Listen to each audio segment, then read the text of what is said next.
controversy. WowUp versus Overwolf. The death of add-ons, etc., etc. But this is very interesting. So, we'll just get into this piece of news. So, ever since Overwolf acquired Curseforge, there's been people worrying about Overwolf kind of monopolizing the add-on space, right? Like, say, blocking API access to competitors, shutting down anyone who poses a threat to what they want to do. And, that happened. And WowUp is the latest victim. So here's a quote. "We welcome competition. It leads to better products and a more developed community. Ultimate goal has been that people will choose Curseforge because it's the best way to support add-on developers and because it's the best product out there, not because it's the only option. But while we welcome diversity in the marketplace, we can't sponsor the costs of competition that is building its user base on top of the Curseforge infrastructure, metadata entered by add-on devs, and our server and CDN costs." So it's the idea that, everyone's pulling from Curseforge, but any of the benefits from that, only people using the Overwolf, add-on client or whatever, get to... You know what I mean, right? So it's like if they're the ones who see the ads and pay for it. Yeah. I mean, I think the example they used in a different quote, I think, was it's like you're hooking into Spotify to get all of the song data and music streamed to you, but Spotify is not getting any view counts. Artists aren't getting any money. It is straight up just you're basically siphoning fuel out of it, as opposed to actually doing it properly. Yeah. Which is the current implementation of a lot of stuff that looks at Curseforge's API, because they're just reverse engineering calls from the Twitch client. That's how they explain it anyway, which I'm sure is true because they're saying it. They wouldn't lie about that. So that's kind of the situation at the minute. So as for how this basically matters, and it does matter, these are the databases that your add-ons live on, right? We've just gotten used to Curseforge basically. Yeah, we've just gotten used to one of them being like, I mean, there's also WoW interface, but I think more people use Curseforge. Yeah, Curseforge is the one to rule them all effectively. Yeah. Now there's also, of course, the Tuck UI stuff from their own repo, because Elv UI, you don't get that in Curseforge. Yeah. And that one in particular has always been annoying to people. And that's why Azure and a couple others, I haven't really used that many of them, but Azure is my favorite. Sadly, its development's been slowed down or withdrawn. But it was just, here's all of the different ones. We've figured out how to, communicate between all these APIs, so you can just take a drop down, get all of them, instead of opening 3 or 4 different clients. And obviously, anyone in general video games knows people like having one client that does all their stuff for them. So it's tricky because, imagine if you're Overwolf, you're paying for Curseforge, and a bunch of people are using Curseforge, but you don't get any revenue from that. Yeah. And this is one of those things where it's like, you can see where Overwolf are coming from, but equally from the user experience, it sucks because this has generally been a more community-ran thing. Yeah, make so a it's better like user experience, problem solved. It's like weird, it's like, all right, Overwolf, but whenever you come in and you make that acquisition, you now do inherit this problem. Yeah, I know you've made it worse by Overwolf, which is a bit of a software that people don't like generally. Yeah. So now there is a fight. There are the developers who want to be paid for their work, and rightly so, because a lot of work goes into this. So if the developers are driving ad revenue or whatever for Overwolf because their add-ons are being used by Overwolf users, then that's obviously good for the developers. Yeah. Also, arguably speaking, traditionally speaking, at least, excluding some stuff, but like free and open source stuff and video game mods, people are putting work into this stuff. No one really expects people to work for free, and especially when it's so important to the community, like DBM and LVUI. It's like, you're probably expected to earn some money off this if it's like taking you hours and hours a week to maintain. Yeah. So this is where the whole which service pays the devs better thing basically comes in. Yeah. But then the thing is, people don't want adverts in their add-on experience. Like, I don't know, when do you go to download or update an add-on? Like, oh fuck, look at that ad. I'm gonna buy that. But somebody must. Somebody must. Yeah, or they're being paid for, ad views as opposed to clicks. Yeah. So the thing there is, Overwolf does a lot. And for a lot of people, if they, if they don't want to download Overwolf and it's, all of its stuff just because they only want WoW add-ons. Now, if you play multiple games that Overwolf has got support for, then sure, that might make sense.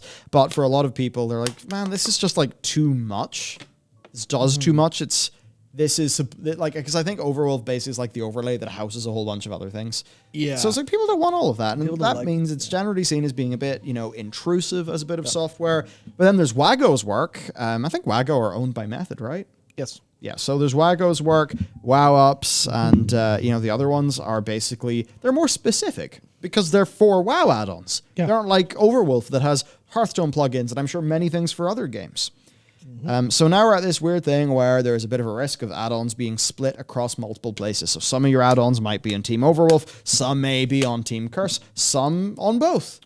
But obviously for the add-on devs, it's like, okay, cool, I now have to keep my shit maintained between multiple different places. Yeah, which isn't massively difficult, but it's still a case of it's a pain in the ass. Some of these things, just some people being unhappy. Back to keeping a text file full of links as my add-ons and dumping add-on managers 2008 all over again. I hope Blizzard just nuked monetization of add-ons entirely. Then I don't care about ads, but I'm not running Overwolf's highly intrusive spy client. I think that's something Overwolf would probably very much push back against, but at the end of the day, that's the perception that's out there. I will say, it's not something I've researched into. I don't know if you have. No.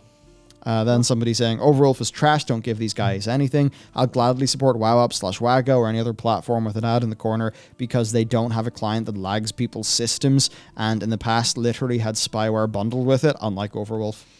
Certainly an accusation, and if true, yeah, indeed. I don't mind add-on makers making money through donations. That's completely okay. However, this is an add-on distributor making money through the ad monetization and playing hostile towards other managers. It's a completely different kettle of fish. That's the thing. They're not just an add-on manager. They're providing the backend that a lot of the other add-on managers are pulling from. Yeah. Which is why it's a more complex issue. Yeah. It's like, I guess, one way to look at it is if Overwolf... if there was a publicly hosted database of all this stuff that, was very, anyone can use this is fine. And then Overwolf said, nah, fuck all you. We've just gave the creator of DBM, 50 grand to only have his thing on Overwolf forever. Oh, man. That's the only way you can get it. Fuck you, losers. That would be a thing where it's like, okay, well, that's some bullshit. But it is a case of people are, technically speaking, siphoning off their product, even though it's they're I don't believe they do a huge amount of upkeep to Curseforge stuff outside of it's still there. They're performing. They're keeping it alive. They're keeping the servers running. They're doing whatever database stuff they need to do to update it, and then add-on developers are filling in all the metadata. So it is still theirs, but it's like I think the Tomcat dev is. I think the Tomcat dev was more on the Overwolf side, if I remember correctly. Yeah, I think it's probably a bit split between the devs. Yeah, I think it was the Deja character stats one as well. The developer was saying that I think Overwolf massively overshot or not overshot, massively beat their targets on ad revenue. Where I think the number in the Wowhead article was 700% when they said they wanted it up by 50%. What? So they ended up getting a lot more money than they expected. Not like, we're not talking thousands here, but definitely they went, we're going to try to get more ad revenue funneled to these devs, and they succeeded. Very, very much so. So the devs will be happy that they can actually be supported. Yeah, so that's so then that's a problem of devs versus users. We never want that. Will users go to a place to make devs happier? No, users will go to where users go. And then devs have reason to go, no, fuck you, user. Don't go to where you're better. Go to where I'll get more money. Yeah. And that's where all these problems come, where you're just not going to, you're not going to have the ability to go, users, just fuck you, buy DBM. That's never going to be the case. Realistically, that's just not going to work. Especially because of how they're implemented. Because it's just unencrypted Lewis stuff. You can just yoink it like. That's that kind of big problem. But there was, obviously there's a talk about add-ons in general as to whether they should exist or should be focused on, which is a story for a different day for sure. I know some people have particularly strong opinions on that. I tend to agree with, I think.